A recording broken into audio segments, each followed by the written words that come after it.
put some cards in here. I got it from my Pokemon cards. So let's see how this works. It's supposed to be able to fit, it's 24 in here. So, let's see. It should be 6 per row. Is that right?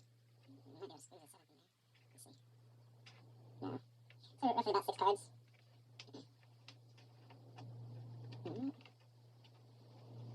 It's freaking raining. And then stick your cards in there like so.